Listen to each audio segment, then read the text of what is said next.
And we welcome you back to George K. Cupples Stadium. Here are Thursday Night Football on the Champ Sports Network. It's all served up by Panera Bread alongside Al Lesh. Matt Fargo here with you. And a penalty to start things here in quarter number 2. Perry jumps ahead of the snap. That'll set him back 5.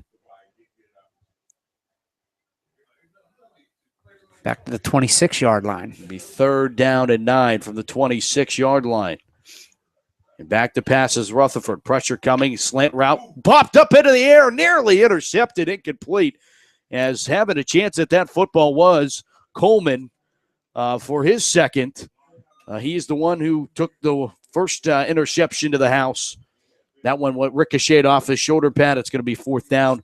Perry forced a punt. Matt, I'm telling you what, if Coleman was paying attention, that hit his shoulder pad, went straight up in the air, and he started getting mad at himself and slapping his helmet. If he'd have stayed focused, he had a chance for his second interception. Special teams unit on for the Commodores with 11:55 to play here in the second quarter. And I think we get more movement. I think in the backfield, Perry jumped. Oh, they're going to penalize Brashear there. So that's 5 more yards. They'll punt it now from the 31. Really no harm, no foul on the penalty. Yeah, still 4th and 4. High snap that took a while to get there. Nearly blocked. Was able to just get that one away. And the Commodores are going to touch this one dead at the 48-yard line. Brashear to get the ball back. And after their offensive performance on the last drive, Perry in some trouble here, down by 14. And the Bulls with an opportunity to kind of continue to add to this lead with pretty good field position.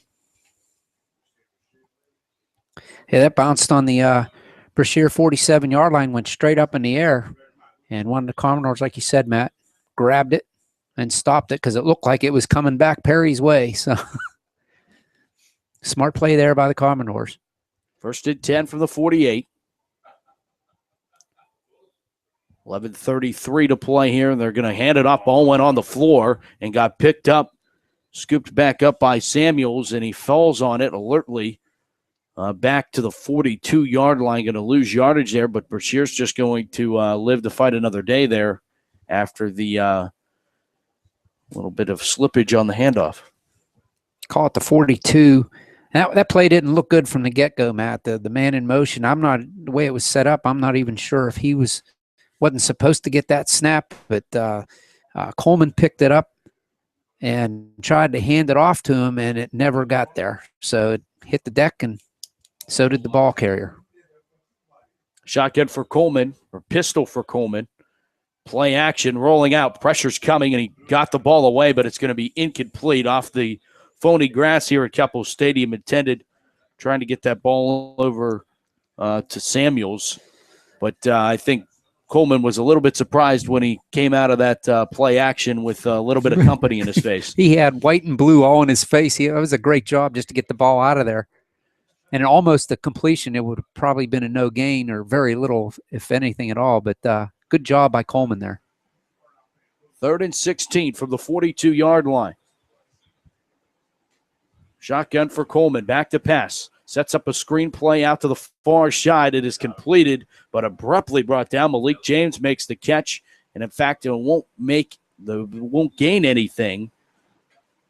And quickly to the football there was Sharon Giles.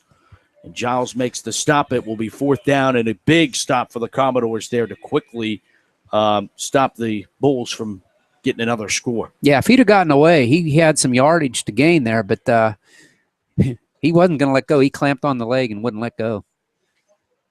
No rush this time for Perry as punt will take a roll out of bounds right around the 32-yard line, and that's where Commodores will get another chance at this with 10 minutes to play here.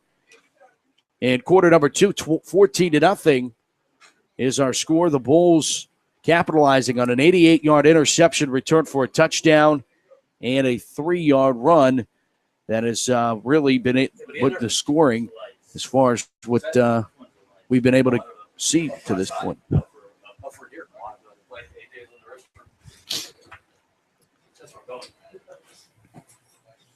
Okay. Rutherford looking over to the sidelines one more time. Only 10 minutes left here in the half.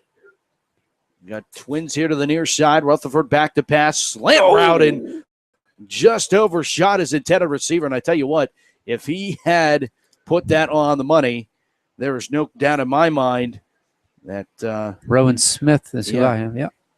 He was gone. He was 3-4 yards ahead of his defender. And the ball's just out of his reach.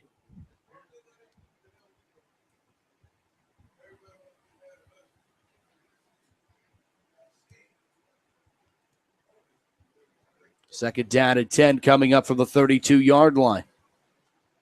Rutherford back to pass. Pressure coming, and he is sacked. And I don't know if he was trying to attempt to run with that, but he didn't even get the chance to think about it because Cody Wagner was in the backfield. Wagner coming up from his linebacker position and really laying a lick there. Oh, he was in his back pocket just as he was getting the ball. Where he came from, I don't know. He's like shot out of a cannon across that line. Lost back to the 25. Makes it 3rd and 17 for Perry. And unfortunately, this is the way it's been going for Perry so far tonight. From the 25-yard line, the clock winds here in the second quarter. And 9:15. They go 4 wide in a sidecar to Rutherford's right. He'll get the snap. Have a little time. Now pocket collapses. He's in trouble again and sacked again. This time, Big 75 got in on the action. That is D'Angelo Spencer. And Spencer sends Rutherford. It's going to be way back at the 18-yard line, 4th and 24, and the Commodores are going to be forced to punt. And you have to start feeling bad for Spencer Rutherford right now. Well, actually, he had an open man across the middle. He was wide open. Unfortunately for Rutherford, he had no time to get it to him. I mean, Hardy was wide open. Punt unit back out for the Commodores, and they're going to take a timeout with 8:32 to play here in quarter number 2. It's Thursday Night Football on the Champs Sports Network. We come back after this to Cupples Stadium, 14-0 Bulldogs out.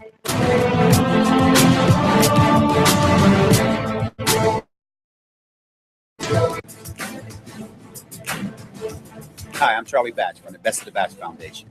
Follow your favorite WPIL team anywhere you go this season. The Champs Sports Network mobile app from iPhone or Android, powered by Sport Engine.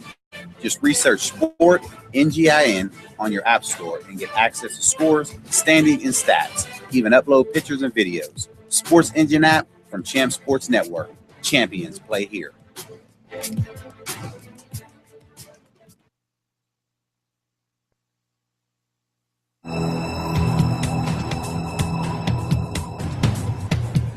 This is Charlie Batch, and you're listening to Champs Sports Network, where champions are heard.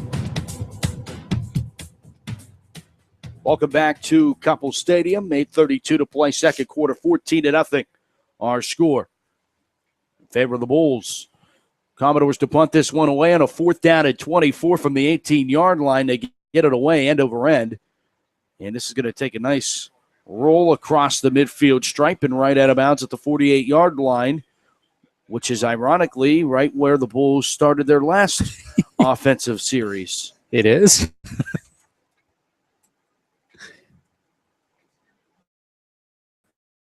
Slowly but surely, Brashear is winning the field position in this game. It's slowly but surely playing in Perry's territory, and that's not a good thing for the Commodores. They got to find a way to turn that around. Well, that 2 drives ago when Brashear really just did whatever they wanted to at will offensively and got slowed up the last time. Here's Coleman on a Zion quarterback keeper, and he spun off one and was able to lower his shoulder and be able to pick up about 2 yards as they did move the ball up to the 49-yard line as the line of scrimmage, merely just to make me wrong. And they're going to be able to get 2 yards on that design run by Coleman to get to the Commodore 49-yard line. And that was a hard-working 2 yards right there for Coleman. Man, he got hit right at the line of scrimmage, and he would not give up and finally fell forward after a couple more hits and spins and ends up with a 2-yard gain. It's 2nd and 8. From the 49-yard line of Perry. Fake the end around, and now Coleman steps up, going to take off and run with it. Coleman has the first down to the 40-yard line and inside to the 38 before finally getting knocked down by Sharon Giles.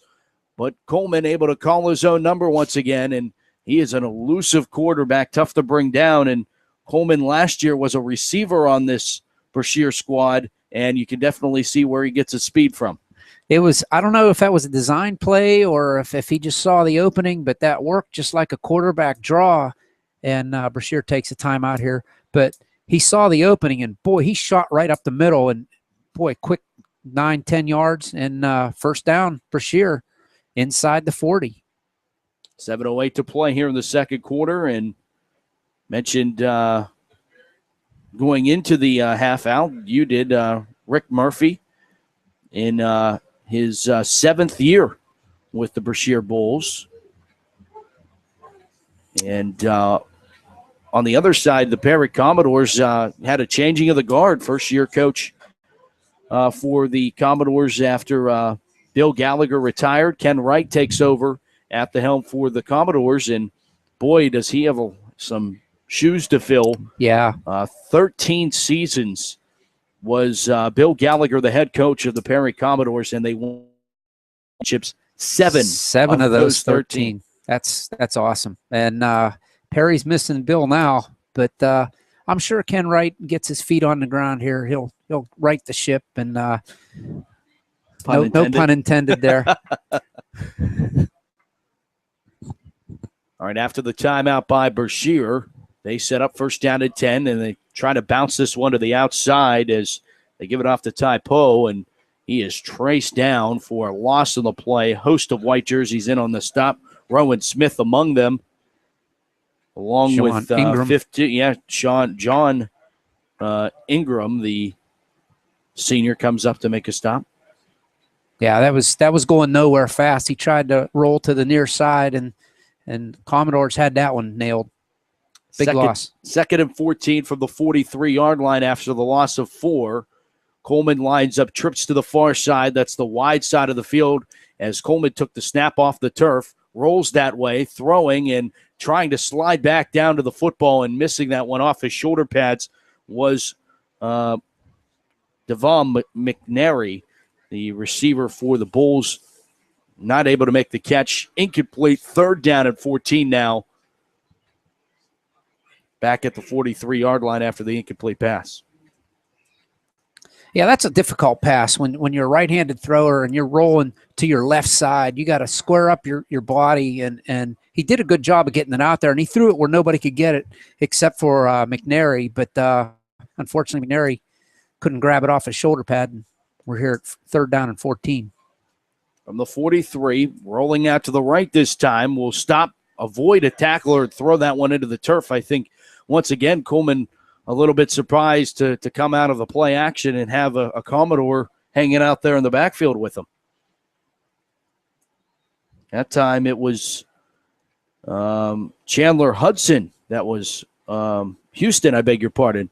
That was in the backfield. And now Brashear back out to punt. And this game of field position kind of continues since the Bulls have made a 14-point advantage. Nice punt there. Bounces inside the 20 and takes a Brashear roll. Yeah, inside the 10-yard line to the 7. And again, the field position going Brashear's way. Pinning Perry back deep in their own territory with 6:06 remaining in a 14-0 game.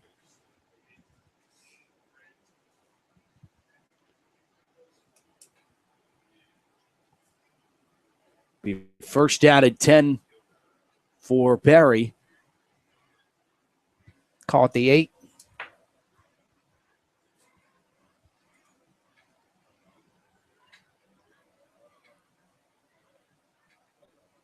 See if Rutherford can get some protection, but not before this timeout. I don't think Perry had enough players. 1, 2, 3, 4, 5, 6, 7, 8, 9, 10. No, they only had 10 players on the field. That's some of that basic math there. They'll regroup, grab a calculator, and come back. 6:06 left to play. We'll be back 14-0 this year.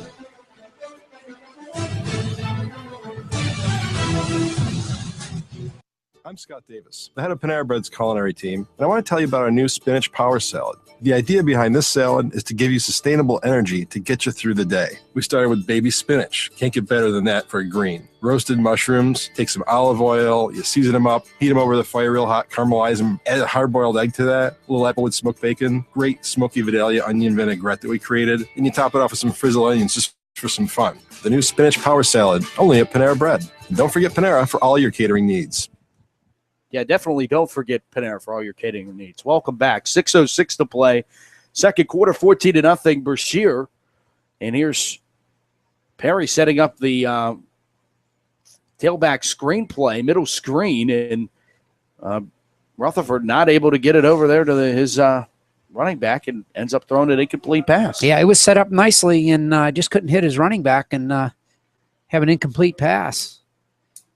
Second down, 10 from the 8.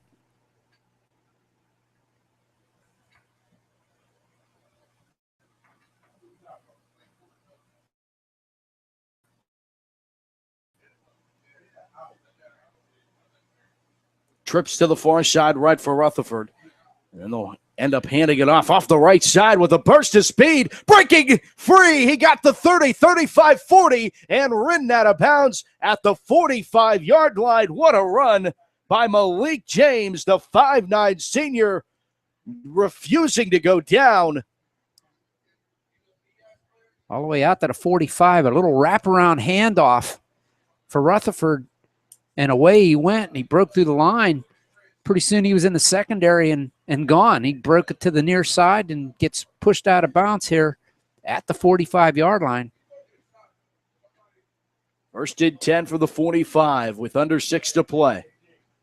Here in the second quarter, 14-0. Perry trying to put something together offensively here. Trips tight to the far side of the field.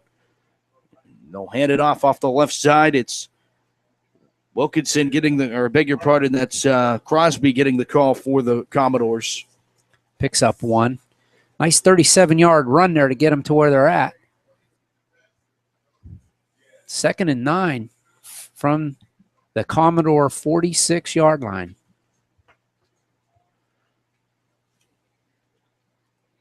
Shotgun and a sidecar to the left. Back to pass, Rutherford. Slant route. Ed is completed. Out to Rowan Smith. And he shakes off a defender, and he will get forward progress to the 49-yard line. That's really the first time. Brashear, yeah. And that's really the first time we've seen Rutherford with some pinpoint accuracy there. That was a nice pass and a nice reception. Came back at it. Didn't wait for the ball to come to him, and some positive yardage there. Maybe that'll spark this Commodore offense along with that long run. Draw play, they hand it off. This time getting the call for Commodores was Moses Giles. He picks up 2. Brings up 4th and 2. Looks like the Commodores going to go for it here at the Brashear 47-yard line.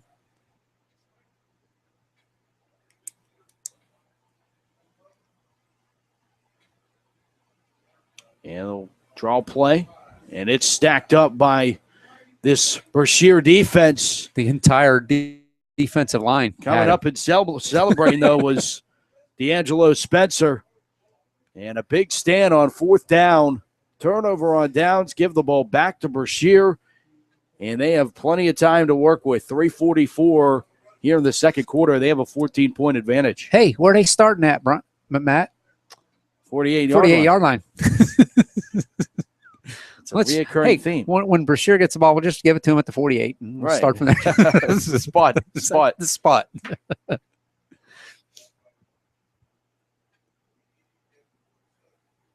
Offense back out on the field for the Bulls, and Coleman will operate from the gun.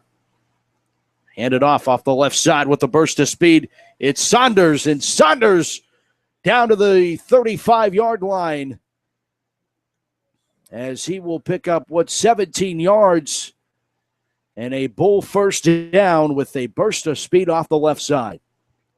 That was a delay off the left side, and, man, Saunders hit that hole quick, and he was gone.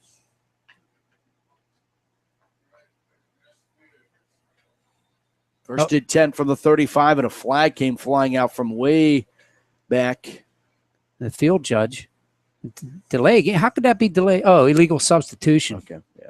That seems more likely. On Perry.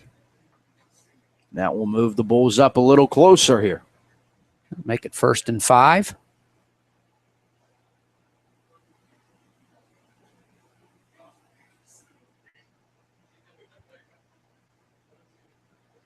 From the 30-yard line.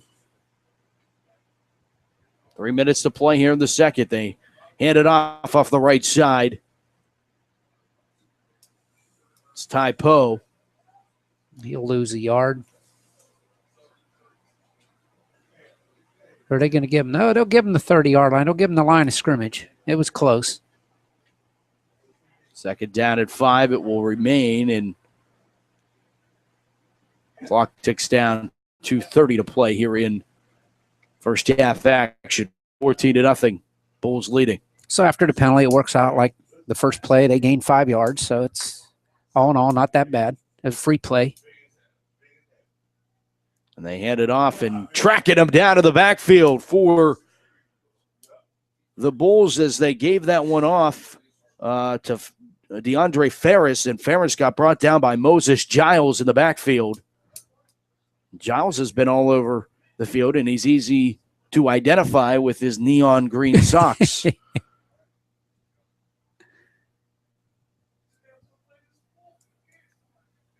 3rd and 8 from the 33. Under 2 to play, first half. Could be a big stop here for the Commodores if they could halt the Bulls. Trips to the far side. They have the screenplay set up. It is read beautifully by this Commodore defense. Rutherford.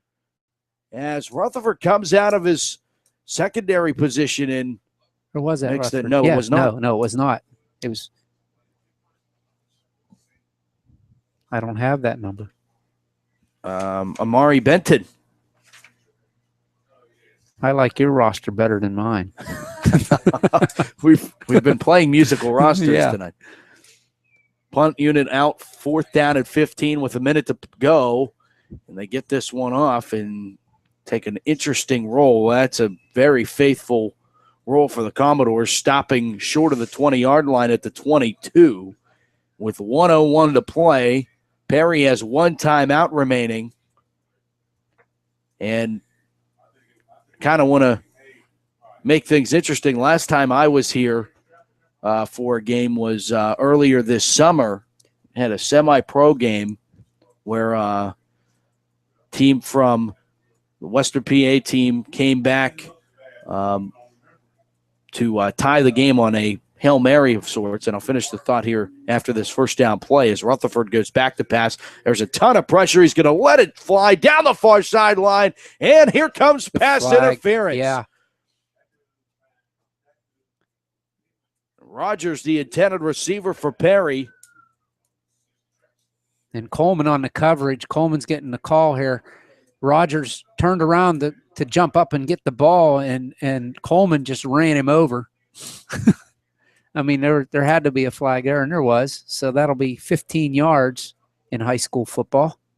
Which, I mean, you know what? If you're Coleman, that's almost a heads-up play, because if you get burnt for a touchdown there, might as well just give up the 15 yards. Yeah, that was actually a smart play, because you just give up. No time came off the clock there.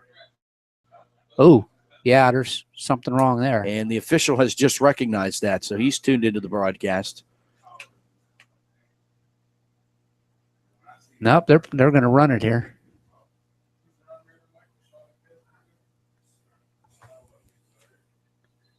No, they'd have waved it now. Now they caught it. There we go. Now they caught it. No, they time out Perry. So they get a timeout there. That's interesting. Mm-hmm. So 14-0. Brashear leads Perry, and Commodores take their final timeout of the first half.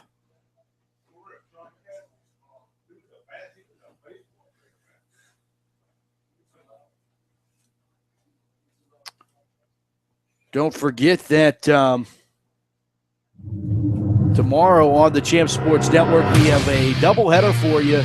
It will start with a very interesting matchup, Apollo Ridge and Highlands. I don't think I've ever said that on a broadcast, as it will be the Vikings and the Highlanders, or the Rams, I think. Rams.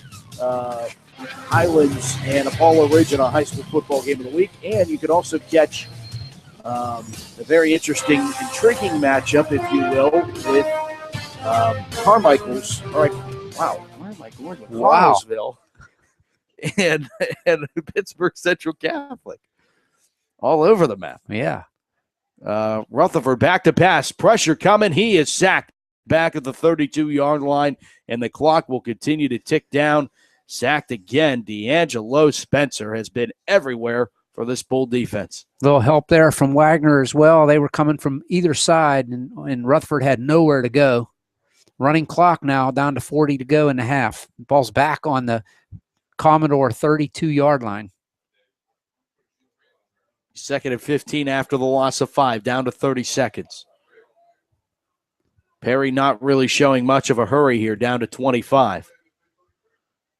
Rutherford gets the snap, back to pass. Will throw across the middle of the field and went off of a hand or arm or something, incomplete.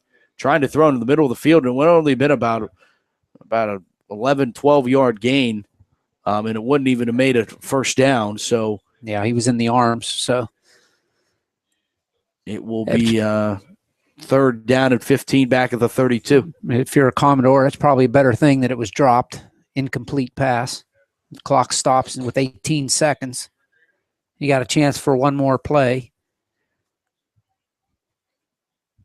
Actually, possibly 2. If they can get but they're going to run a draw play. And they gave it off to Giles. And that'll probably do it for the half. As Brashear, Brashear calls timeout with 4 seconds. They're thinking they can get the ball back here on the punt and maybe run it back. I don't know. But if you're Perry, why punt it? Snap it, right, run it around and hit the ground.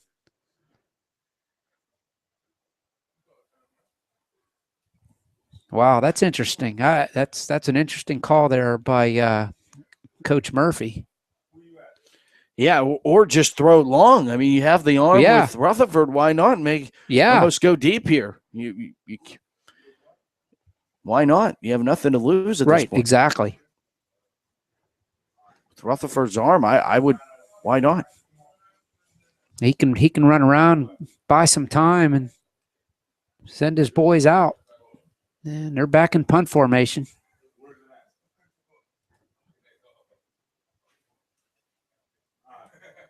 This is interesting. Yeah.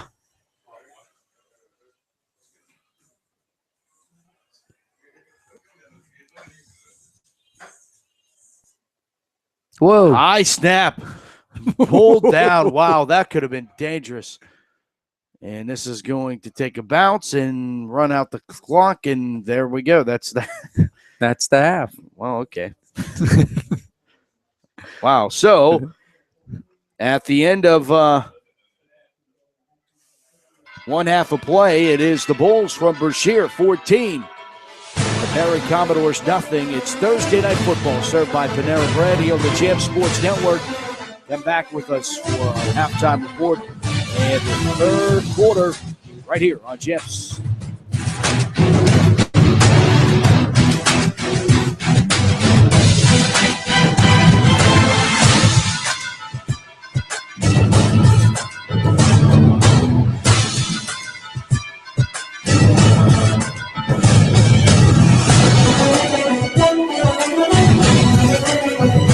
I'm Janelle Wright, a Panera Bread customer. I am the mother of 4 children, and I'm a professional violinist. After eating the breakfast power sandwich, I know that I'm fueled for the day and I feel satisfied. To me, this is the only fresh, wholesome option out there because the competitors have something that's processed that they're warming up in the microwave. What I love about the breakfast power sandwich are the wonderful ingredients. It's the all-natural egg, the Vermont white cheddar, and smoked ham on freshly baked whole grain bread. Something under 350 calories, and that's awesome.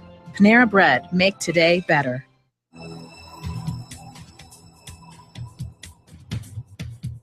This is Charlie Batch, and you're listening to Champ Sports Network, where champions are heard.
Tell your children not to look my way.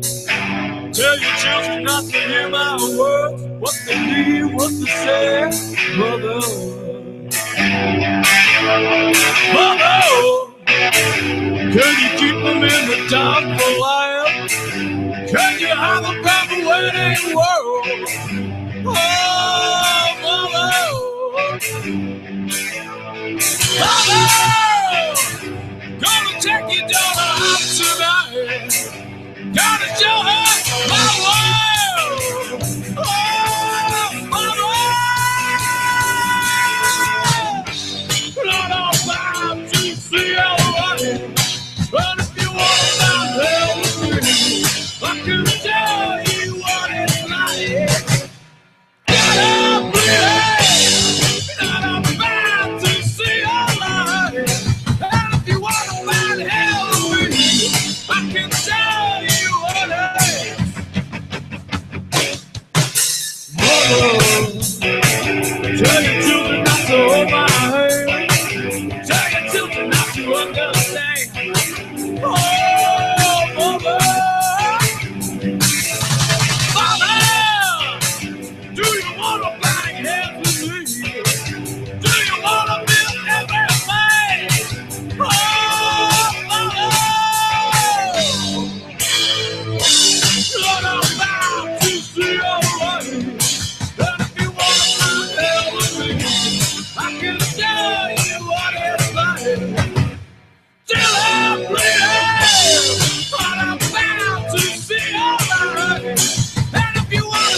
Yeah, championship fever. With the flows I kick, I'm eligible for my own sneaker. Play for any country, wanted by every land. Flow rapid, call me the semi-man. Bread from west to east he is. Mind colorful like Easter is. Hidden eggs in my garden. Help harvest my knowledge. Get college like, man, I got this. Spread my wings, let the skies lead. Yeah, heart on my sleeve is my ID. All I need is an inch. I'ma stretch it to a mile. Plan to be here for a while, then take it to the clouds. Rain like Ming did. Can't stop this God sent English. Hieroglyphic scripture streetness. The crowd screaming like, damn, we need this. Couldn't picture me rolling, only picture me falling. Hope your frame wide enough to picture me falling. I scored it. Cheers from the audience. I'm a knickerbocker, so MSG's recording it. Shooting, I'm scoring it. I'm going for all of it. Win, lose, draw. I'm going for it all. I said win, lose, draw. I'm going for it all. I want it all. Win, lose, draw. Going for it all. I want it all. Championship fever. Last quarter, few seconds left. Coach calls me up. He's like, Najee, lead us. You are our leader. And they plot to defeat us. I lace up my sneakers. Guide my team like Morpheus. No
Hi, I'm Charlie Batch from the Best of the Batch Foundation. Follow your favorite WPIL team anywhere you go this season. The Champ Sports Network mobile app from iPhone or Android, powered by Sport Engine.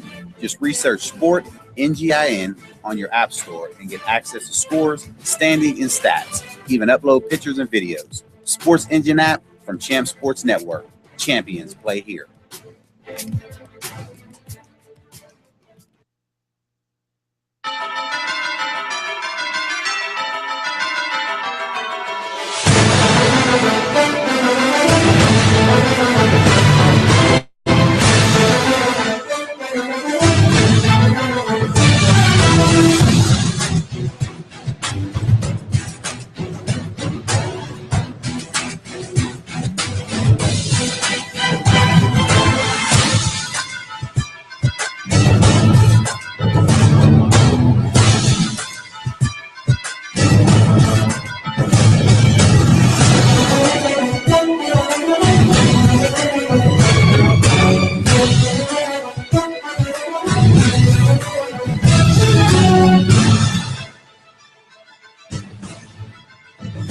Thursday Night Football, the Champ Sports Network, is brought to you by Panera Bread. Live consciously, eat deliciously. The new sponsor of the Champ Sports Network Student Athlete of the Month Award. Speaking of Student Athlete of the Month, well, welcome back to Cupples Stadium. And that is certainly not me, but it is Alesh. Welcome back to Cupples Stadium, 14-0, our score at the break.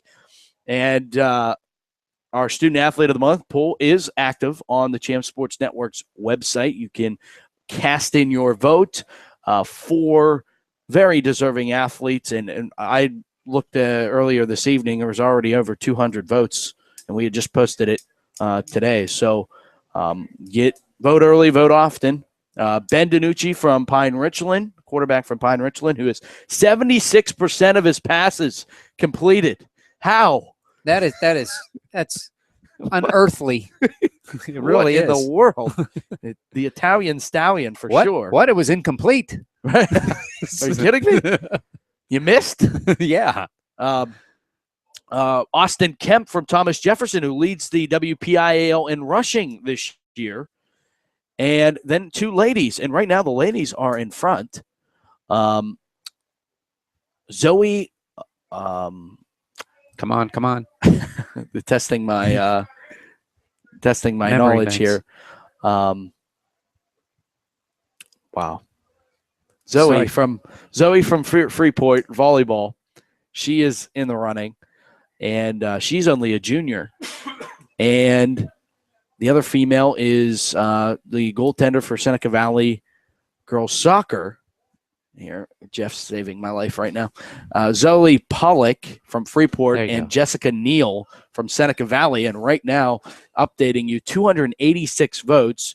Right now, it is a neck-and-neck race. All the ladies in the house say, yeah.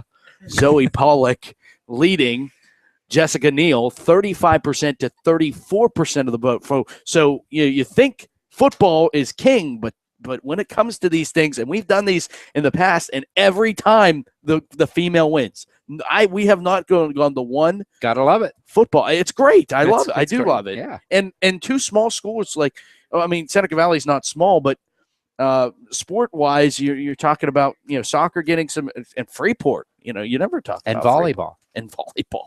Love it. Right, gotta love it. Well, how about this game? Right now, the Bulls got to love it. 14-0. Their defense becomes offensive. They have the 88-yard touchdown interception return by their quarterback.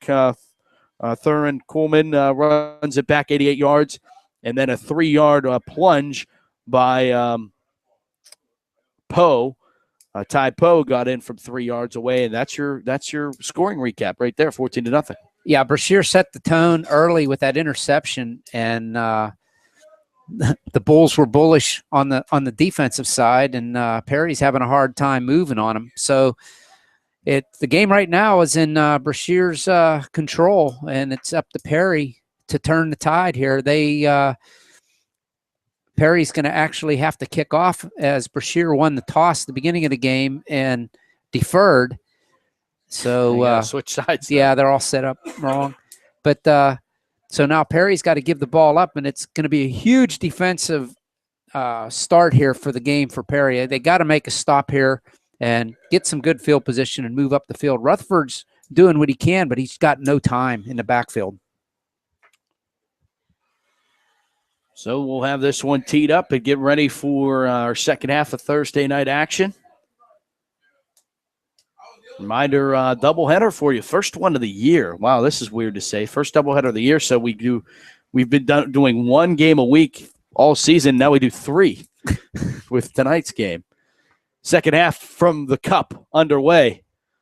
Takes a bounce, live ball, and Brashear picks it up off the bounce, and a nice return for the Bulls. That is Khalil Saunders on the return, streaking up across the 40-yard line to the 41. Bulls will take over first down at 10. And another look at this offense, which has kind of been lukewarm, if you will. They've been able to move the ball in places, and they had a great drive on that touchdown drive where they drove really 59 yards. Yeah, thank you. Yeah, that. To set up this drive now, first down at 10 from the 41-yard line. And quickly a flag. Yes. And legal substitution on Perry again.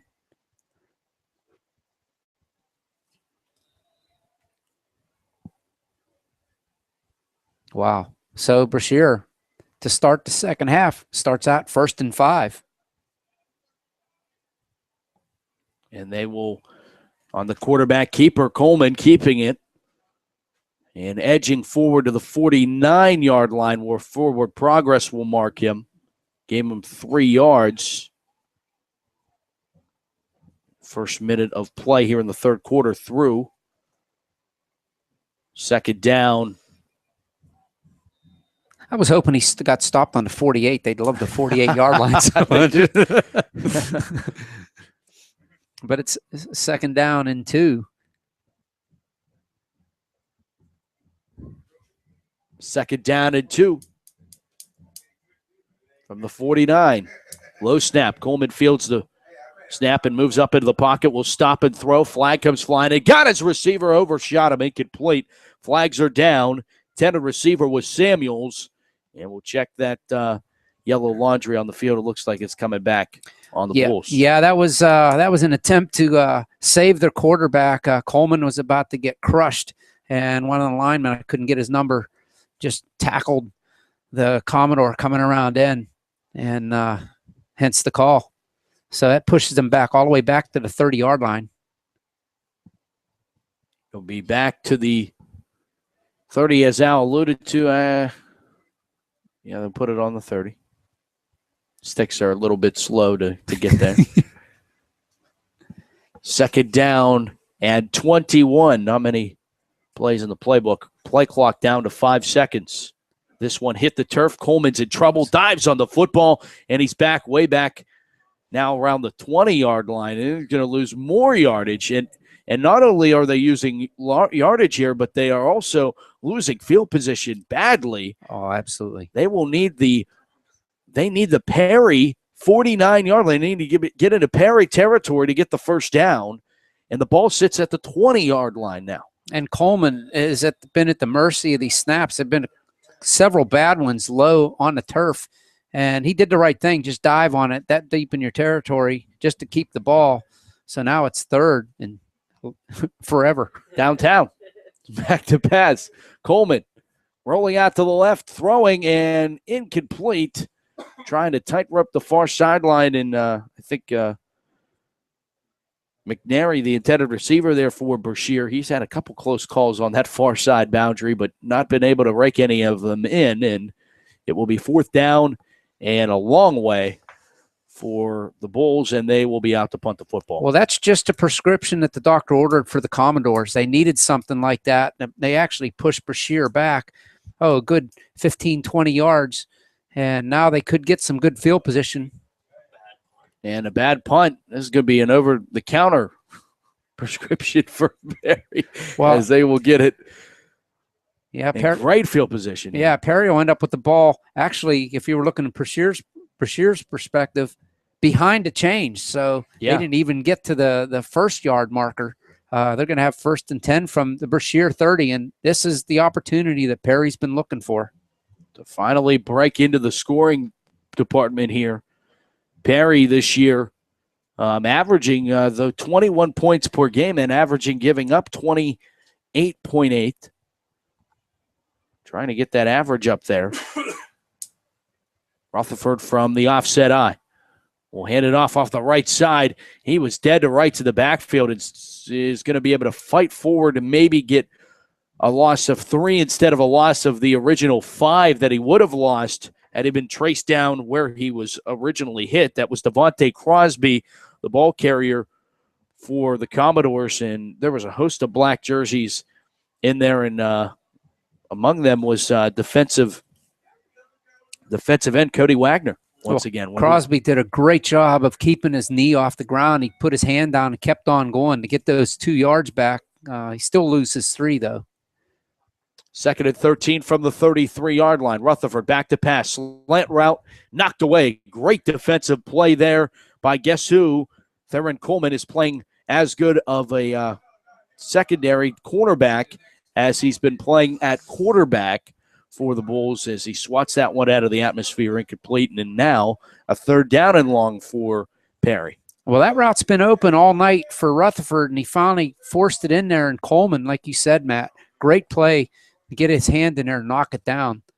And it's 3rd and long. 3rd and 13 from the 33. They sweep it to the far side right and got a hole.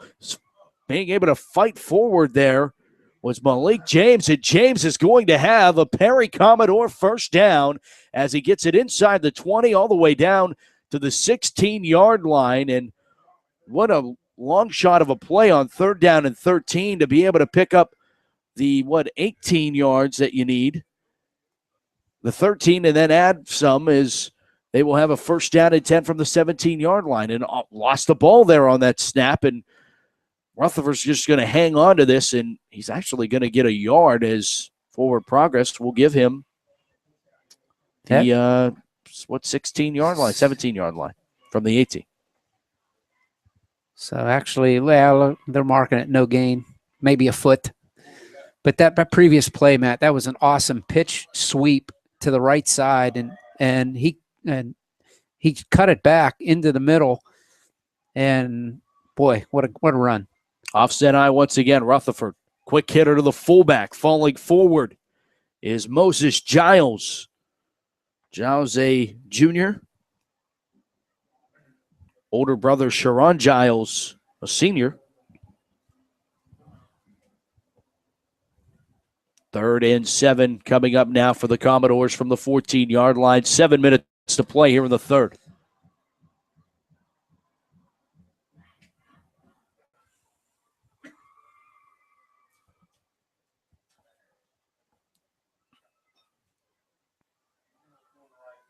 Rutherford will turn around and hand it off. Busting it off the right side is Giles, and he is close to 1st down yardage. That should be enough.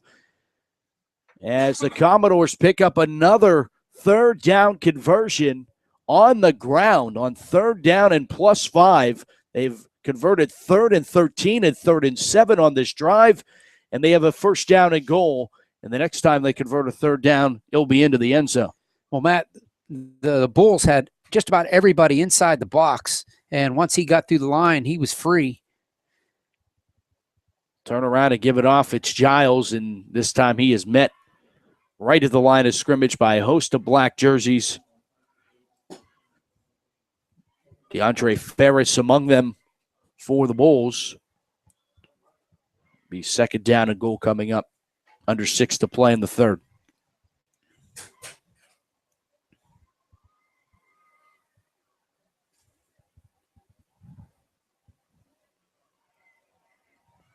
Left side. Going to try to get to the pylon, lowering his shoulder, and he's stretching it out, and he is going to be really short, just short of the end zone. A terrific effort there for Perry's Devontae Crosby trying to get into the end zone. And, boy, this is going to be as close to the end zone without being in as you can get. Boy, Ty Poe saved the day there. He grabbed him on the shoulder pad and just drug him out of bounds to save the touchdown for the time being. Rutherford from under center is going to take it, call his own number, and he's into the end zone for the Commodore touchdown. It's Sean Rutherford from 1 for 6, and the Commodores are on the board here in the third quarter at 5:25. Well, that was an 8-yard, 30-yard drive, or 8-play, 30-yard drive, and it gets them back into the game as this is how they wanted to start the second half. 14-6 as we stand. Extra point pending.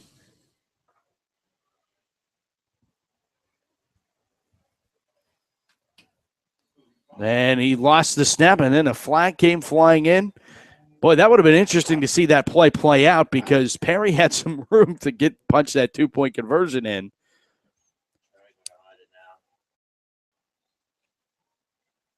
So, what was that, offsides? Yeah, offsides on Brashear. And now they're going to go for the 2. Which usually happens when you move it in another. Now they only got to go 1.5 yards. And why not? Right. And the run game has been really working and effective here on this drive for Perry. Shotgun in a sidecar to the right. Rutherford will roll and throw, and it's too tall, incomplete. Well, right. That was the right idea, Matt. Yeah. He just didn't put it in the right spot. He was open for a moment. 5:25 to play. The scoreboard reads here at Cupples Stadium. Brashear 14, Perry 6. Thursday night football on the Champ Sports Network. And we're like Phil Simms, Jim Nance and Phil Simms. They have to do the double duty now all year long doing the Thursday night games, and we will do the same. Well, yeah, should be fun. We get to do it again tomorrow night. And I'm going to have the Saturday off. No college football. I'm going to witness college football. I'm going to go to the Pitt game. I'm going to head up to Erie and relax. And then Sunday, I go to Cincinnati to see the Pirates in their final game of the regular season. As we get this kickoff. And is right. A good pop there on the special teams as Brashear on the return. No name 6. I beg your pardon. That was Samuels on the return for the Bulls. And they get it at the 33-yard line. Bulls will be back out offensively. First down at 10 with 5:19 to play in the third. And really, with the exception of their one offensive drive, there's a Commodore down on the play right now. And the training staff's out to 10. With the exception of Brashear's one offensive scoring drive where they went that 58 yards out, really haven't done much since then. And that's kind of the reason why Perry's been able to find their ways right back into this game. Yeah, Perry's defense is definitely shored up, and Brashear's, like you said, having a hard time moving the ball. Perry, on the other hand, has picked it up. They found the offensive rhythm and are moving the ball, although this was only 30 yards, but that was because of their defense stopping Brashear again. So we'll see how this plays out. Brashear, as Perry had to pick it up to start the second half, Brashear, we'll see if they can answer now with the score 14-6. Brashear hasn't won a game this month. Their first win back on August the 29th, the win over Carrick 26-7. Since then, they've lost games to Carnes City 55-7. They lost a shootout with University Prep 41-34, and then got blanked by Alderdice 36-0. Makes you wonder how what the difference between Alderdice and University Prep is with those scores.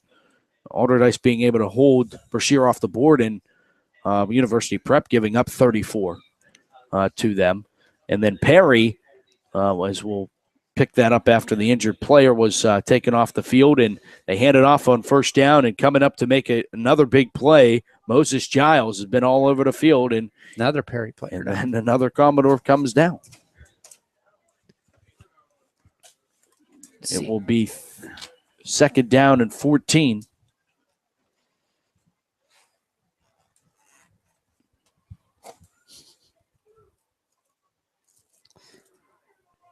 So 2 consecutive plays, some Perry players biting the. This is a cramp, though. They're out to they're stretching him out. So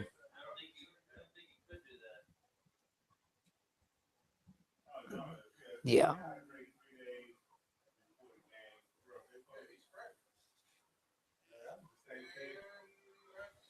I can't see who the other player was. I believe that was. You get him? Yeah. That was that James? Malik James that was hurt prior? So Coleman operating for the pistol. Ball's on the floor. Picked up by Coleman. He's in trouble. Being chased down from behind. He's trying to avoid tacklers, and he's not going to be able to. Sacked way back inside the 20-yard line as Perry would just not go away, finally getting to him and chasing him down. John Ingram. Yeah, there were 8 Commodores around him. He was cornered along the sidelines. He had nowhere to go. And they finally get him back on the 17. Huge loss. Be 3rd and 27, and now Perry has completely pushed the seesaw of field position in their favor. 4 minutes to play here in the third. Shotgun formation for the Commodores, and in trouble is Coleman, rolling to the right. He still has pressure. Is going to throw it downfield and overshoot anyone. He actually had a receiver open towards the middle of the field, but I don't know if he even saw him. He was just trying to get rid of the football, and he took a hit as he let go of that one. And 2 more Commodores slow to get up right down there where Coleman let it fly from. And that was Ingram, and I don't have 54 on my roster. So 4th down. Punt is away. Dono Trowell. My 54. There you go. You got yours from the Post-Gazette? Yeah. So did I. How does that happen? When did you get them? Last week? Oh. Last night. Well, a lot changed in a night, apparently. That's something. Short punt. You're welcome, PG, for the free advertising. I'll be billing you.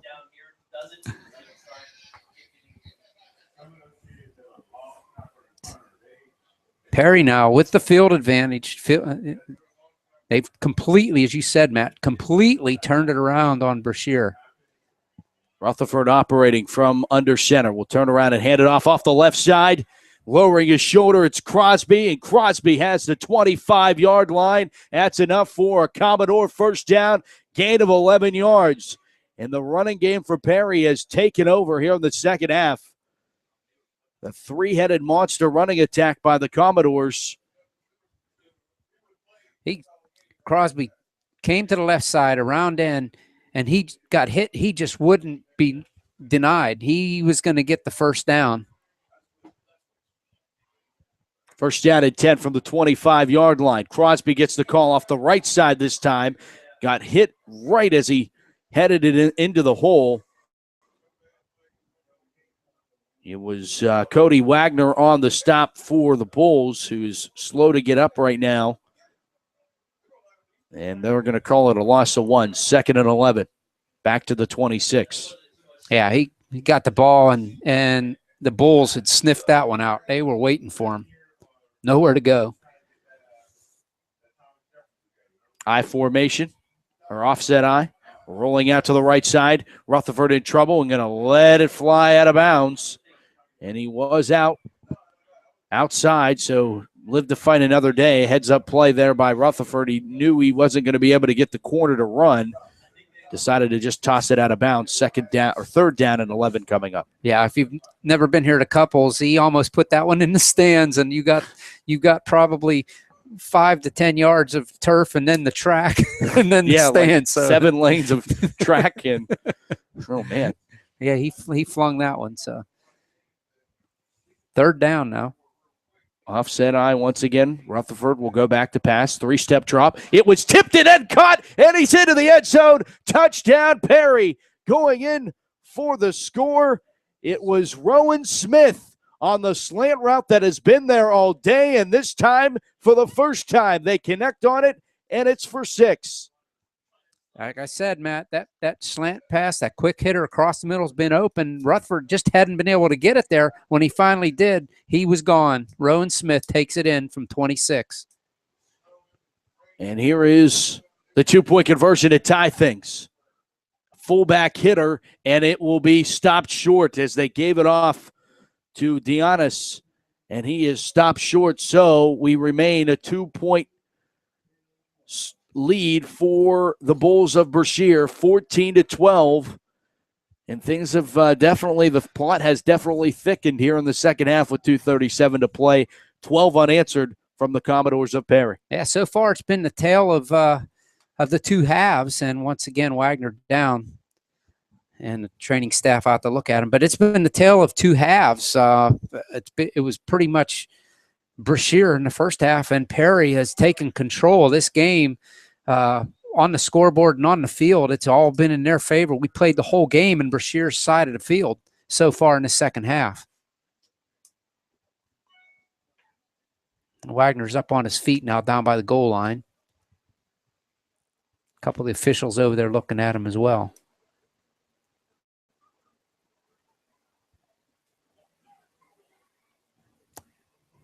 Oh, looks like a hand or wrist or something, Matt. He's shaking it, and maybe arm. Yeah.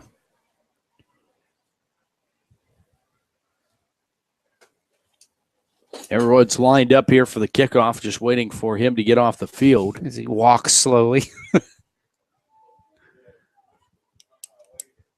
Yeah, he's holding his shoulder, so well, hope he's okay.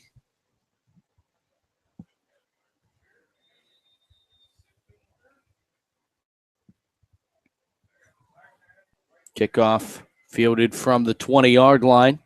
Across the 30, 35, 40, 45, and he busted free. He's going all the way. 20, 15, 10, 5, touchdown, Brashear. That's the way to answer as Tai Po, his second score of the night. He goes the distance of 80 yards for the Brashear Bowl touchdown. That was, if you're a Perry Commodore, you got to be saying, wow, arm tackles. That's all they did up the middle.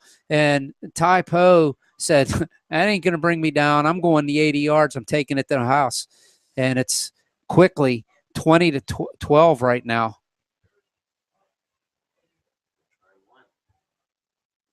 And an extra point coming up here for the Bulls. Snap, hold, kick. That wobbles through the uprights. It is good. Extra point was tacked on. You got a soccer goal there, too. So, man. Very observant, Mr. Lesh.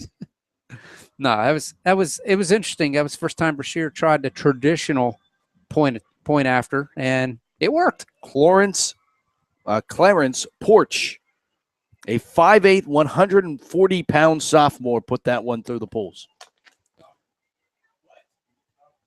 Well, that's the way you answer if you're Brashear. Get those, actually, they gained a point. They put that extra point through to widen the margin to a 9-point lead.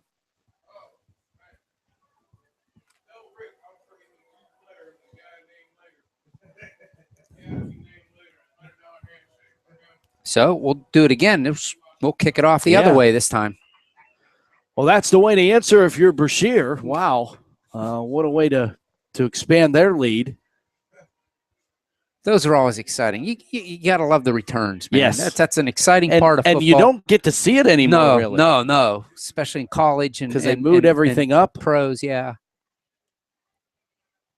This one fielded from the 19-yard line, 30. Across the 30 and brought down at the 31-yard line. And that was Wilson on the return for Perry. But I think if you're Brashear's defense, you're like, really, guys? Like, couldn't have gave us a play? So they're right back out on the field. And if you're Perry's offense, you have to be feeling pretty confident right now. And I'm looking, and I do not see Wagner out on the field for Brashear right now. So that's a big loss. Oh, he's still standing. He's standing right down here in front of us. Yep.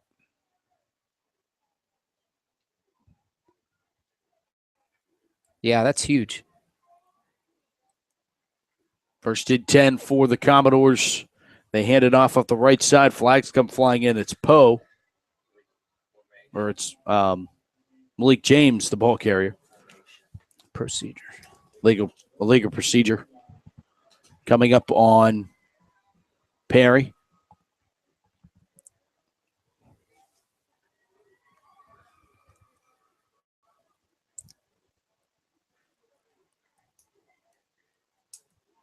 So Make it first and 15. So Perry, wonder what they would do in a huddle. They've never, they run their whole offense. How would that look like? I don't know. It's fun to watch. I like that. Rutherford, 3-step drop, got hit as he threw and then tried to throw it a really tight window, trying to get it over to, once again, Rowan Smith, who's, again, been on that slant route all day long. And he almost made a spectacular catch, or he bobbled it and just lost it as he was going down. And give Rutherford kudos, too. He was in the grasp of 2 or 3. If we were in the NFL, he might have been whistled down. Seriously, I mean, he was on his way down as he threw it. Second and 15 from the 26-yard line. Rutherford will roll out to the right side with a bunch of pressure. Dumped the pass off, was able to get it out, and he has a first down. Spinning off a defender, has the 45-yard line. That is Damian Donatus. They're making the catch there at the 45 and spinning forward to the 46-yard line, and that is a Commodore first down. Nice job by Rutherford to get something out there in the open field. Oh, a quick little pitch out to the side, the right side, and ends up a 20-yard pass and catch and run. First and 10 for the 46-yard line. Sweep left. Ball's on the carpet, and boy, was Crosby lucky to get the perfect bounce off of this turf to fall on that one. Big time. That's when you're kissing this turf, saying thank you for being artificial and not natural grass. Because if it hits natural grass, you don't know where that ball's going, and it came right back at him.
EI. Yeah. Wow. But there's another handkerchief on the. Oh, there is. And it's on Perry, and it's declined, and it will be fourth down. But wow. Well, he flung that one out there. That was down the field. I was trying to hit Danas on the far sideline, and it went incomplete. But Danas ended up on his backside there. Good news for Brashear as they get back out onto the field. Wagner. High snap. And that one partially tipped. Will roll around. It can be advanced by Perry. No, it can't be. It's going to be touch dead. And it's illegal touching on Perry because it was ahead of line of scrimmage. Right. So it should be Brashear's ball right there. Right there where it's he basically downed it. Yep. So wow, what a weird part of events there, as it will be from the 44-yard line. Brashear will have the football, leading 21-12. That all came about because of that snap. It was high. He had to jump up and get it. And by that time, the Brashear line was in there. And like you said, Matt, got their hands on it and partially tipped that one. Brashear rushes up to the line, and now Perry called a timeout. Yep.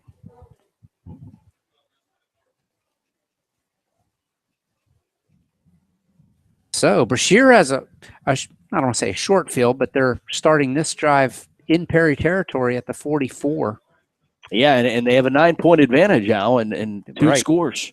2-score lead, 18 seconds to go here in the third, and they could punch in another one. This would be pretty big if the Bulls can get in another score. If they can get a score and a possible 2-point conversion and make it a 3-point or 3-score game, that would be a little bit more impressive. But It's the answer to the answer to the answer. Jesus. What answering? It's yeah. What's the question? Find out. Tune in and find out. Wow, that got the whole defense jumped for Perry. Let's see if they were drawn. No. Nope. 5 yards, move them up. That moves them inside the 40 to the 39 now with 18 to play in the third. Sure hustles back. They have really done the huddle is probably about 4 or 5 yards further than a normal. Yeah, they're a full huddle. 10 yards, and Yeah. a lot of teams nowadays are 5. Direct snap, quarterback keeper designed to Coleman. Some great moves as Coleman gets to the 36-yard line.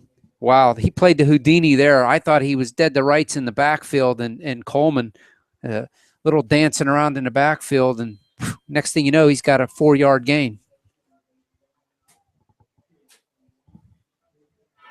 Thursday Night Football on the Champ Sports Network, served by Panera Bread. 21-12, Brashear leads Perry. Come back. The fourth chapter of this one when we return.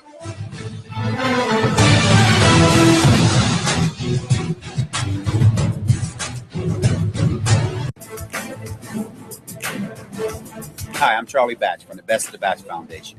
Follow your favorite WPIL team anywhere you go this season. The Champ Sports Network mobile app from iPhone or Android, powered by Sport Engine.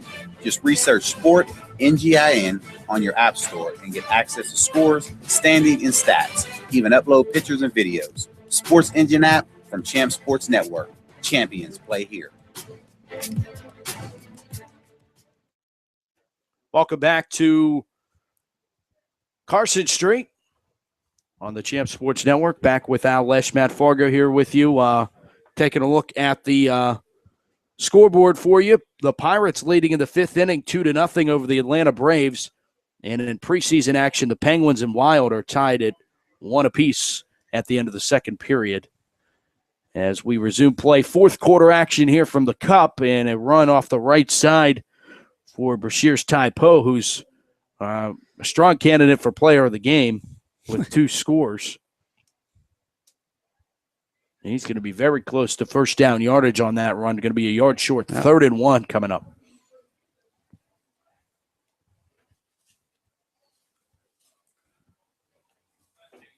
From the 35. It's a big play here. Brashear gets this, and then it puts pressure on Perry. Well, Brashear rather going to call timeout. They're going to realize how big it is. Yep. 2-0 Buccos. Hey, that's a good deal. Yeah. And it sounds like the Penguins figuring out how to put the puck in the net.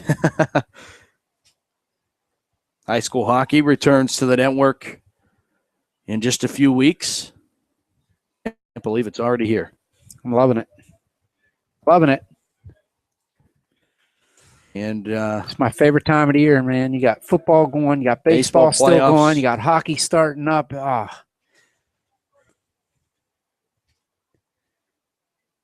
Yep, new alignment for PIHL this year, so it's going to be different. another flag comes flying in. Left end over there jumped. And that'll be a first down for Brashear. That's first down without a snap. If you're Brashear, you love it. And if you're Perry, you're kicking yourself in the butt. Yeah, that's a tough one. Credit Perry for that first down for the Bulls.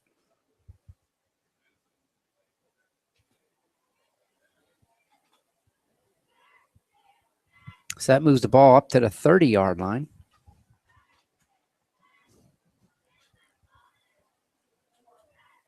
First down at 10. Coleman handed it off. Everyone was fooled, and he made a man miss at the 15 down to the 10-yard line. He's finally ridden out of bounds. Khalil Saunders to the 10-yard line, and a Perry Commodore, 2 of them down. Is that Tree Jackson? Just flipped his helmet about 5 yards, laying on his back, and then there's one out of bounds. That was back by the backfield. And over there on the sidelines, I can't see him because he's laying on his back on the other side. Oh, he's stretching. Whoever it is over on the sidelines on the far side has got that cramping stretch going.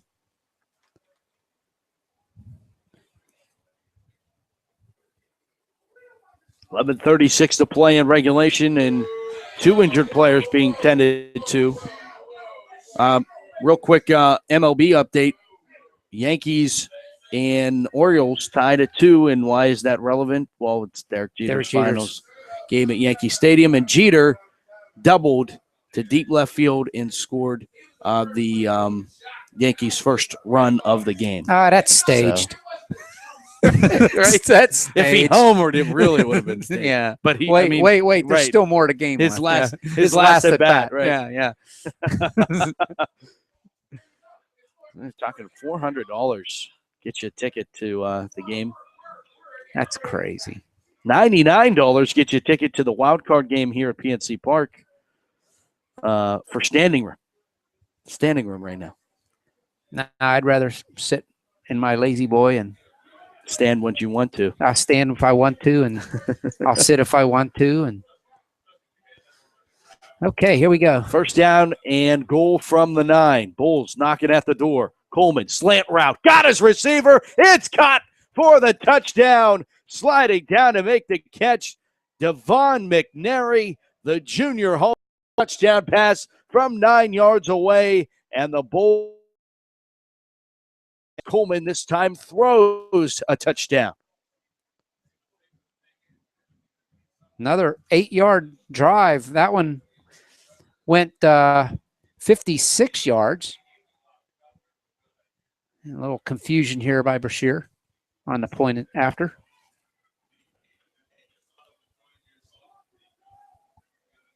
Dom D for the extra point. All right. Well, Dom D, I don't know if that's your whole name or not, but 5'7", 150-pound sophomore. I'm still amazed. Dom D. Dom D. Am I wrong? D-Dom. D-Dom? I don't know. Dom D-Dom. Oh, boy. I'm getting away from this here. All right. Well, Brashear, as you said, Matt, they're starting to take control. Perry, and I'm watching a lot of these Perry players, and a lot of them seem to be winded. They're obviously they're still working on the gentleman over there, and I can't see. Oh, it's number 10. That's Rogers with the cramping over. It was off in the sidelines. He's just now getting up, but Brashear seems to be in better shape and ready, where Perry has not been. Kick fielded from the 14-yard line. Got hit, and then 25 to the 26-yard line on the return for Perry was Patrick. Commodores with 11-19. There's still some time, but they need to work quickly. Yeah, this is a must drive. They need points here badly.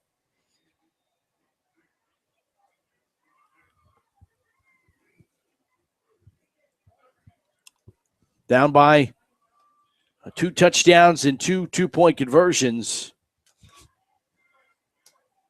16 for those of you trying to do that math at home. Wait, I was, yeah. The 6, and then you carry the 2. Yeah, and yeah. the 8. Okay. Trips to the near side. Rutherford back to pass. Throwing. Tipped into the air. And complete. Coleman almost caught his second pick. Sliding down to the turf here. But that one getting tipped up into the air. Intended. Once again, they're trying to find that Rowan Smith on the slant. Well, try to work another play into the offensive firepower here. And unfortunately, Sean Rutherford tried to force that one in there, and I don't think the pass was there unless it was like pinpoint, and that one wasn't. So 11-15, fourth quarter, 28-12. Brashear leads. Rutherford from the gun. Back to pass. Has time this time. Will let it fly deep down the field and overshoots his intended receiver. Incomplete. And this is kind of the recurring theme that we've seen from Rutherford all game is he has the arm strength, but not the accuracy to get it there. Well, Matt, that time I'm not going to blame Sean Rutherford. He threw the ball where the receiver should have been. There was actually 2 of them down there. Smith and I have Cleveland is the other one. But it might not be. That is correct. Yes, we're right there. But they were looking back, and when Rutherford let go of the ball, they both stopped. They actually stopped running and then started running again. If they'd have kept running, one of them could have run underneath that. Rolling out here to the near side is Rutherford. Will stop and throw and just try to fit that one into a tight window. And again, some way, somehow finding his way into coverage was Theron Coleman, who made that pretty difficult, if anything, maybe for a split second, taking the intended receiver, Lloyd Cleveland's eye off the football. And it goes incomplete. It will be 4th down. And it looks like the punt unit is slowly but surely walking onto the field here for Perry. Yeah, Coleman was flashing in front of Cleveland. And like he said, I don't know if he got his hand on it. I don't think he did, but I think he distracted Cleveland just enough where he couldn't grab it.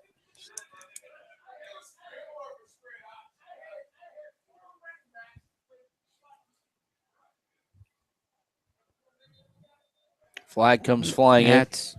That's a delay. Moving back 5 yards. I mean, and this is for Perry, they haven't been able to get all that great punts off. They've had one partially blocked. Yeah, they've been having problems with their long snapper. He's been throwing it back there like a pop-up.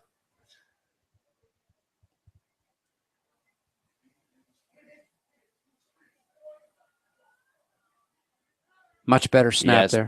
Much better, but a lot of pressure there. Gets it away high and will take a roll, but will be stopped dead at the 45-yard line. Good field position for Brashear once again, as they will have just 45 yards away from another score with 10:35 to go, and really up by 16. This one's slipping away for Perry. Yeah, I mean, Brashear right now needs to hand them a big present, meaning a turnover that goes for a score or something really fluky that allows Perry to get back in this. But right now, if you're Brashear, you don't even need to take your time scoring. Just take some clock away here. I'd be keeping it on the ground, keep the clock rolling, make Perry use their last 2 timeouts.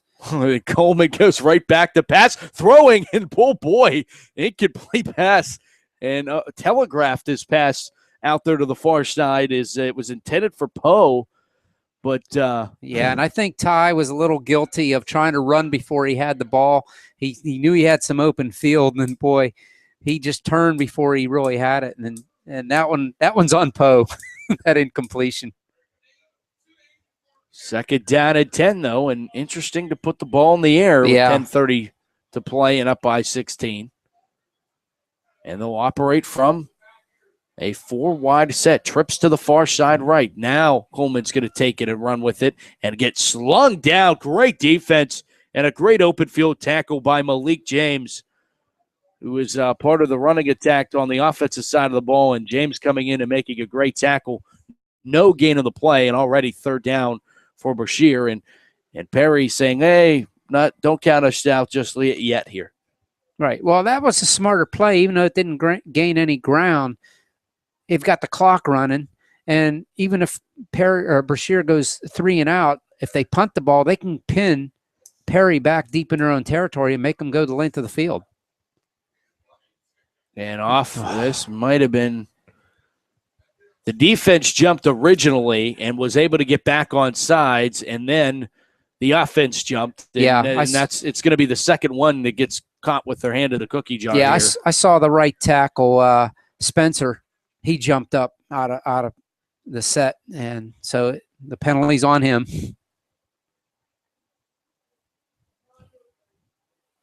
Moves him back 5 yards to the midfield stripe, and now a 3rd and 15 from the midfield.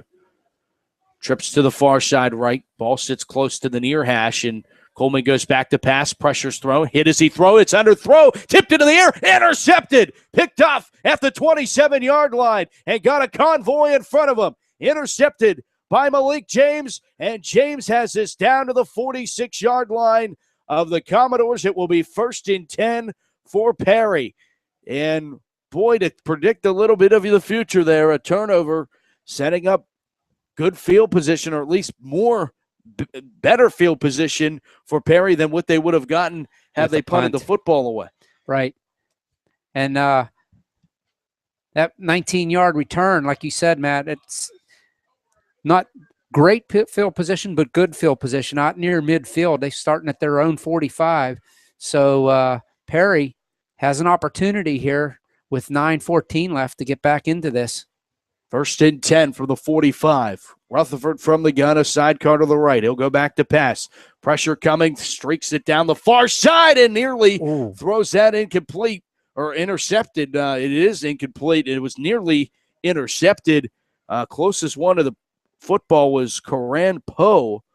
Poe, a 5'7" sophomore, and he slide down to try to make a miraculous interception, but goes incomplete. And, Matt, I wasn't watching him. I was watching the receiver and the defender who was right with him, and I'm thinking, oh, that's overthrown, and I saw Poe diving from nowhere, and he's like, he almost made the interception. That was a great hustle play by Poe.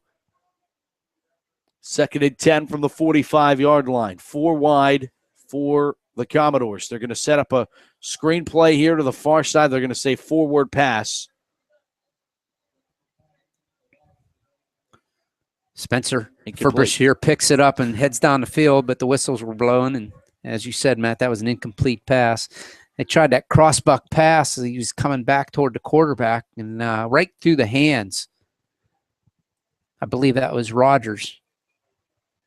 3rd and 10 from the 45.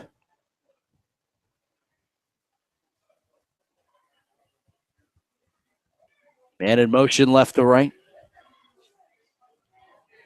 Back to pass and rolling here to the near side. Rutherford throwing, and nobody's home. There wasn't a defender or receiver anywhere in the vicinity of where that ball was thrown. I think Rutherford expected somebody to come across the middle down the field, down and in, and it looked like Rogers went down and out, and the ball went down right down the hash marks and hit nothing but turf. So it brings up 4th down, and you've got to figure Perry's going to go here late in the game.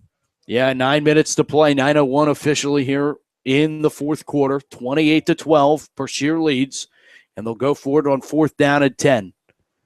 And Brashear wants to take a timeout. And if you're Brashear, that's a smart timeout. Let's get set. Well, I think the problem was not enough players. not the right player. Yeah. I think Coran Poe was supposed to be out there, and he wasn't. And after his hustle play, I think they wanted him out there, and he wasn't, and that's why they called the timeout. So, timeout-wise, Perry has 2 left. Brashear 1. We got 9:01 remaining, and it's a 4th and 10 for Perry, trailing 28-12. There's the synopsis in a nutshell.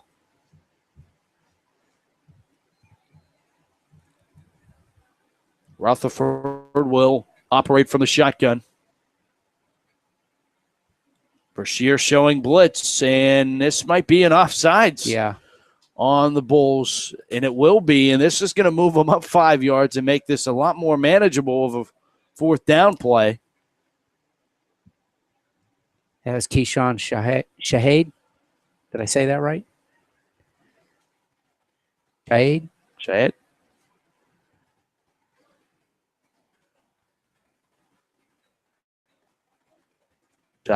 Shayad. Back to pass. Rutherford throwing in behind his receiver. Incomplete. It will be a turnover on downs. Rowan Smith was open. The ball was just not put in the right spot, and that's kind of been the way things have gone here for Perry tonight, and it will be a first down and 10 for the Bulls. Let's see if the Bulls are a little bit more smarter with the football here on this drive than last time they had the football, because between those two drives, it only took 2 minutes off the clock.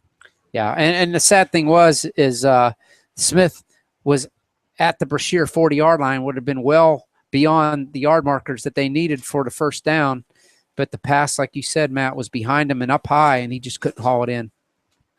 First down and 10 for the Bulls, and they will keep it on the ground. And wow, slicing in there, guess who? Moses Giles parting the Black Sea of the Bulls and slicing in there and throwing down Coleman. Terrific play. Matt, all I saw was neon socks a-flying, man. He was in there in an instant and nowhere to go, and a loss of 4. Be second and 14. Clock will wind, though.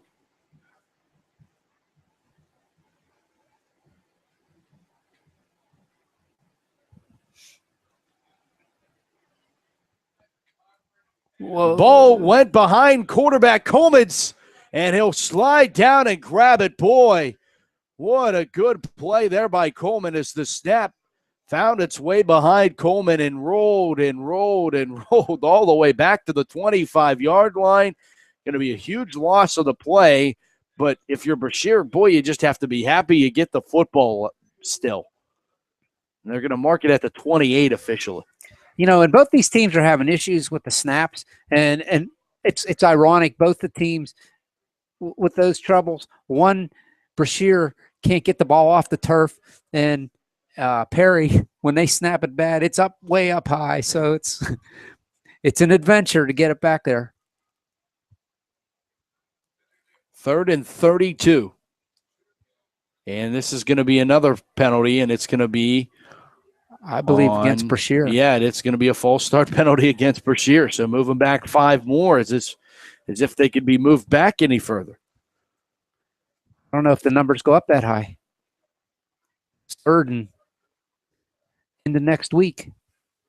They need the Perry 40-yard line. Yeah. And for a first down. The ball sits on their own 23. Oh, that could have been, illegal procedure. And it is. Samuels took off a second too early. Yeah, or Saunders rather, not Samuels. Saunders. And back it goes inside the 20. 3rd and 42. Wow. Ball sits on the 18. And if you're Perry, this is just what you need. Now they need to get the ball with 6:40 and a running clock. Right.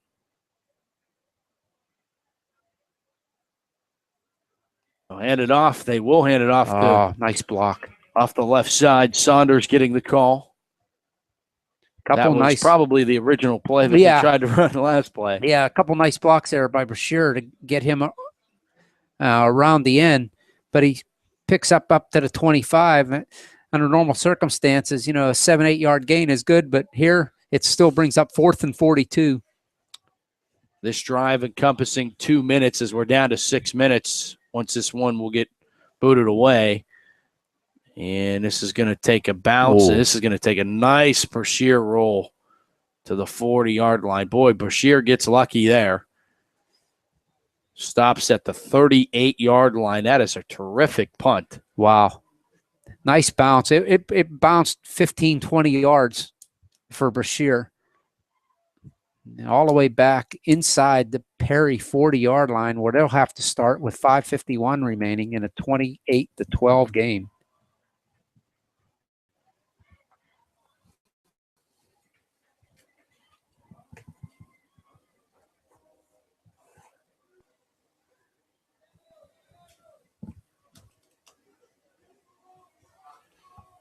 Well, you have shown that Rutherford has the arm to to make it on strike, and that's probably a lot of people back to that.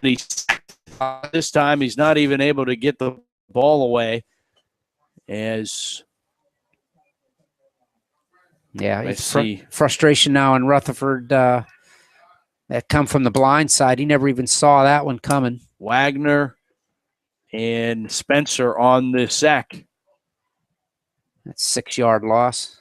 2nd and 17 officially. Actually, 7-yard loss officially. They hand it off the right side and plunging forward, and on a 2nd down and long play, they keep it on the ground. And then a flag came in late, and this could be frustration you were mentioning, Al. Yeah, that was unsportsmanlike conduct against Perry. Yeah, that was as the players were breaking up, you saw some pushing and shoving, and then the yellow hankies come flying. So that's usually what that means. Some dinner invites were being exchanged. Not to any specific restaurant, though, Jeff, right? So that'll push Perry back a few, back to their 23. That's right. Pick anyone on Carson. Steps up, Rutherford. Going to take off and run with it is Rutherford, and he will be brought down at the 31-yard line on a 3rd and 26. We've seen a ton of behind-the-sticks plays run here tonight. Under 5 minutes to play now, and it will be 4th down and long way to go. 26 officially. 18 officially. 18, yeah. And as I expected, I don't see any punter out here. I think, there's a timeout being called by Perry. Yep. So that'll be their 2nd timeout. Each team with 1 timeout remaining, and Perry's going to talk about this. It's 4th and 18, and you got to go for it here. No question. Yeah, no question you do. It's just a question. What call are you gonna go deep? Yeah. Pirates have taken a 3-0 lead over the Braves in the 6th inning. Snyder homered back in the 1st. McCutcheon has sacrificed fly to right, and Gabby Sanchez has singled to right to score Starling Marte 3-0 Buccos in a crucial game with the Cardinals idle. That game in hand. Oh, they are in punt formation. Perry comes out waving the white flag. Let's maybe. They're in formation. They're in formation, right? High snap. And it's away. They did punt very straight up in the air. Oh, what a good bounce. And it will roll and just get short of where they needed the 1st down. So an interesting play call there on 4th down and long, a 18. But nevertheless, Brashear gets the ball back, and I mean, if that's pretty much the signature I'm waving of the white flag. Yeah, I'm with you, Matt. That was the white flag right there. Perry did not face the enemy, and they are not theirs. Not tonight. 1st down at 10 from the 49 for the Bulls as they'll try to get this clock moving. Handoff off the left side, and breaking some tackles is Khalil Saunders. Saunders a 9-yard gain on 1st down. Saunders not a 150 pounder. No, but he's quick, and he's got that. He has some power. Yeah. He's got that. He keeps his body low when he's running. He lowers his shoulders. And it's hard to wrap him up. Plus, he can be shifty when he wants to, too. He can put those moves on. He can dance around. 2nd and 3, so give him 7 on the carry. And then pre-snap penalty here. And again, the snap was low. False start penalty on Brashear.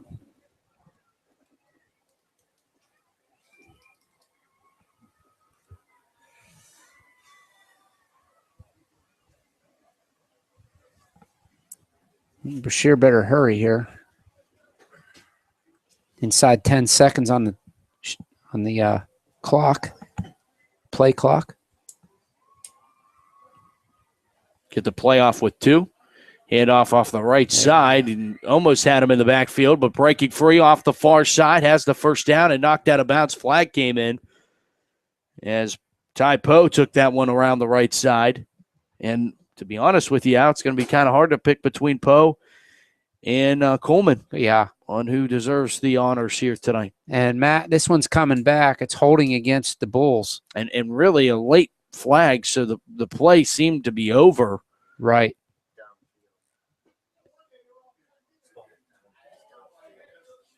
So it's going to be a spot foul. Yeah, spot penalty. So they're still going to gain yardage on the play. Right.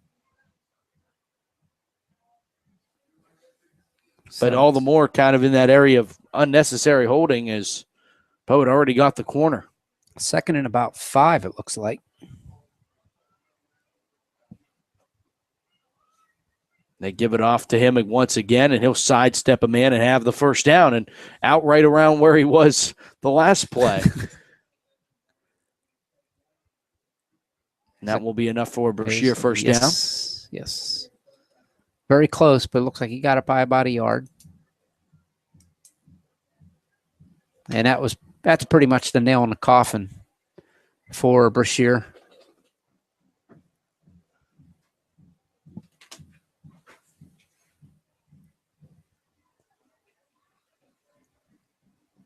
Timeout called by Brashear. That should be their last one. This one all but tied up. 28-12. Bulls on top of the Commodores. 2 minutes to play.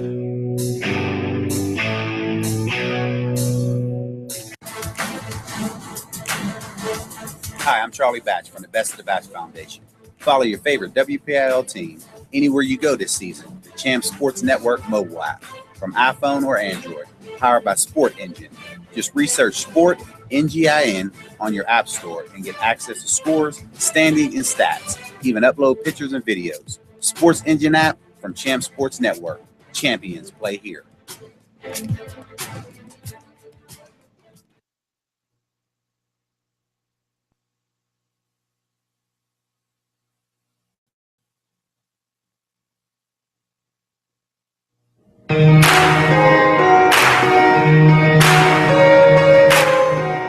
Fourth quarter from the Cup.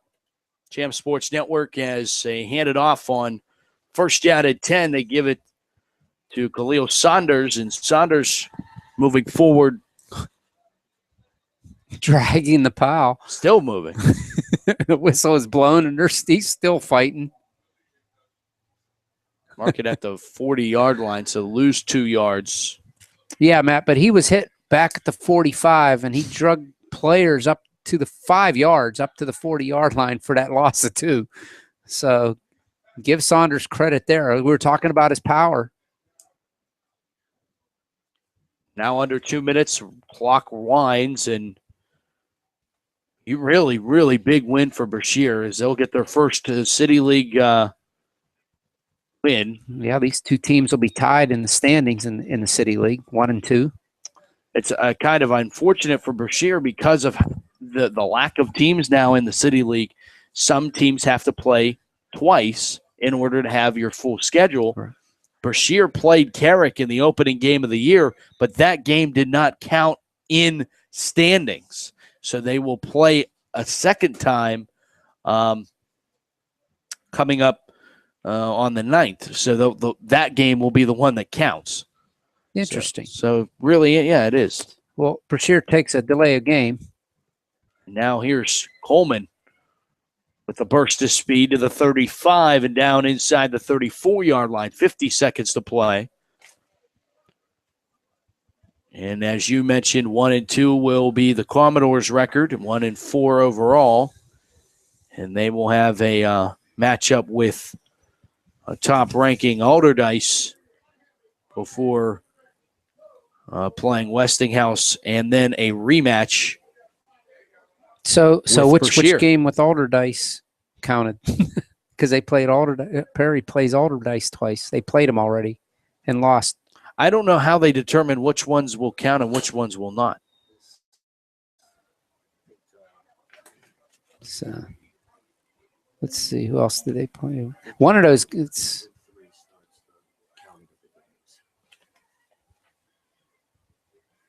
okay. At any rate, so Perry. Victory formation. Yeah. Yep. Perry, as they go down to one knee, Perry lost back on the 5th to Alderdice. That game did not count. Their loss was to University Prep last week. So their rematch game will be Alderdice. So both games against Brashear for Perry will count. And then the next one for Perry against Alderdice will count. The one that they previously played did not. That's interesting. Well, this one was an interesting one as well. And finals, Brashear Bulls get the win, 28-12 over the Perry Commodores this evening. Thursday night lights here at Cupples Stadium. As we've kind of been alluding to for the last few minutes, the Bulls go to 2-3 overall and 1-2 in City League action, while the Commodores of Perry fall to 1-4 and 1-2 in City League action. And I mean, you look at the way the standings will find themselves out as far as who will be invited into the postseason and who won't. I mean, this is going to be pretty big for the 4 teams that get invited to the playoffs to play in the City League playoffs. So going to be interesting to see how that all plays itself out.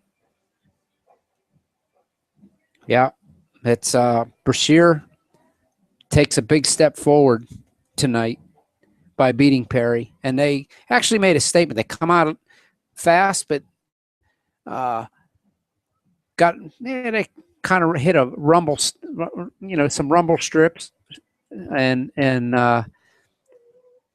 by the second half, Perry made it. They come down, they score, and Brashear had the answer, and it was all Brashear second half. They just took it to Perry. When Perry did make a push, Brashear's defense stepped up and stopped them. So right now, you got to say Brashear's got the upper hand over Perry if you're looking at these two teams. So no question about it. And we kind of already gave you the rundown of the rest of the way for these two teams. Next week for Perry, I had mentioned Alderdice, Westinghouse, and Brashear, a rematch. And then for Brashear, they have games against Westinghouse and Carrick, kind of the cellar dwellers, if you will, of the City League before another rematch with Perry, which you almost have to circle that one going in, because that could be, especially for Perry, a game to whether or not they get the 4th or the 5th, which means playoffs or not. So still some interesting things to be figured out here in the City League action. It's never ceases to amaze and never ceases to complicate. It's if you never get it, if you've not come down here to see the City League games, I mean, you got to come down here. It's a great facility. Cupples Stadium is nice, and it's good football down here. People don't talk about the City League. They talk about all the, your North Alleghenies and your other teams out there in the WPIL, but nobody talks about the City League. This is good football. It's easy to get to. You know where the games are going to be played. Right. All the games are played right here. This is some good stuff. So come on out, enjoy the games. And like I said, if you don't like the Friday night thing, Thursday nights here at Cupples Stadium, there's always a game. So come on down and beat the crowd. Absolutely. As it should be interesting to see how these two teams do the rest of the way. MVP, do we want to go or do we want to give it to one? I gotta go with Coleman. Yeah. Only, I don't know. Coleman just stands out to me. I tell you what, Ty Poe is a close. He was a 1A and a 1B But if you got to pick one, I got to go with Coleman. I liked what Poe did. I thought Yeah. the kick return was the dagger, which ended up being the dagger as far as, Perry's feeling really good about themselves. They're just down by 2, and boom, just like that, you're down by 8, and things aren't really looking, or you're down by 9 at that point once they got the 2 conversion and or the field goal, and that was pretty much the end of it. So terrific job by them, and even can we even slide in an honorable mention for Cody Wagner, and how many times have we called his name tonight? Oh, on the defensive side of the ball, yeah, he's a force. He's a monster out there on the line. If you're gonna beat Brashear, you're gonna have to beat Mr. Wagner. He's the man. And when he went down, that's when we went uh-oh. And he only sat out a couple plays, and he was right. In fact, he's walking around down here in front of us now, and he's going to be a player. He's got a chance to play at the next level, I think. And for these two teams, that's going to do it for our coverage. But high school football Friday night, there's nothing like Friday night, and it continues tomorrow as we have a doubleheader for you as Connellsville takes on Pittsburgh Central Catholic, as the Vikings trying to continue their unblemished, perfect season of high school football, as they will take their talents to way south. Connellsville. To Connellsville to take on the Falcons. And I don't know if they're enjoying going down there, but they've had to play like the last 3 years in Connellsville. Connellsville does not like coming to Central. So they will go down there. And then our other game will be a game where I am very, very sure that neither the Highlands Golden Rams or the Apollo Ridge Vikings have ever been on a high school football game on Champs Sports Network, and they'll both get their debut on the network. I think maybe Highlands years and years ago, maybe. Yeah, but not the broadcast. And the cool thing, Matt, is that should be a good game. Oh yeah, I think it should be a real good game. They're both ranked. It should be an excellent game. Highlands moving down from AAA to AA this past alignment. So and then you have Apollo Ridge with their star Trey Tipton, who's a Pitt commit and a best of the batch member. So we'll get to see a little bit of everything tomorrow. So be sure to tune in. I believe. Can we confirm whether or not those are both 7 o'clock kickoffs or 7:30? Both are 7 o'clock kickoffs. So flip back and forth between the two. So yeah, we'll be in Connellsville and Natrona Heights. So if you're in the area of either one of those games, stop by and bring your smartphone or computer, laptop, or tablet with you, and you can listen along as you watch the game. Well, that's going to wrap up. Al, it's always fun. Oh, it's always fun. For Al Lesh, Jeff Wink, and our entire Champs Sports Network crew, I'm Matt Fargo saying tonight's final score: the Brashear Bulls 28, the Barry Commodores 12. This has been a presentation Thursday Night Football served by Panera Bread, right here on the Champs Sports Network, where champions are heard. Good night, everybody, from Carson Street and Cupples Stadium.